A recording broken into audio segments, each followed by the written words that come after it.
গত 2 বছরের বেশি সময়ের মধ্যে বর্তমানে গাজায় আরও ভয়াবহ হামলা শুরু করেছে ইসরায়েল বাহিনী। গাজায় বৃষ্টির মতো বোমা হামলা চালানো হচ্ছে। হামলা থেকে বাঁচতে বাড়িঘর ছেড়ে পালিয়ে গেছেন হাজার হাজার ফিলিস্তিনি। তাদের আশঙ্কা হয়তো আর কখনো তারা নিজ বাড়িঘরে ফিরতে পারবেন না। জাতিসংঘের প্রধান এই ঘটনাকে ভয়াবহ বলে বর্ণনা করেছেন।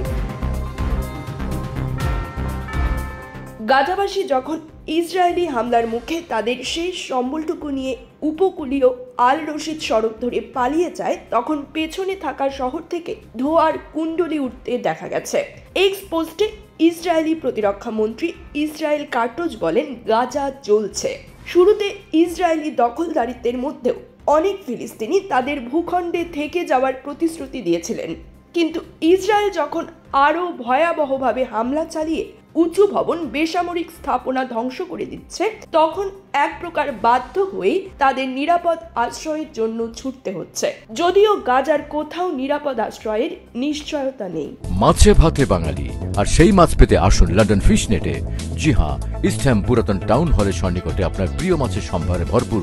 আসুন, দেখুন, বাজার করুন ছোট বড় সব ধরনের মাছ।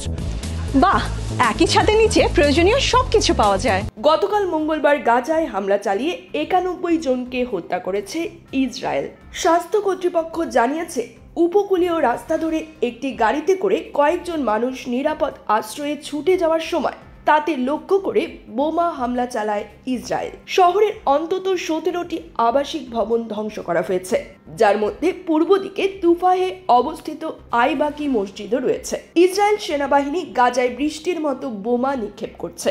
বিশেষ করে উত্তর, দক্ষিণ এবং পূর্ব শহরে বিস্ফোরক রোবটের মাধ্যমে হামলা চালানো হচ্ছে।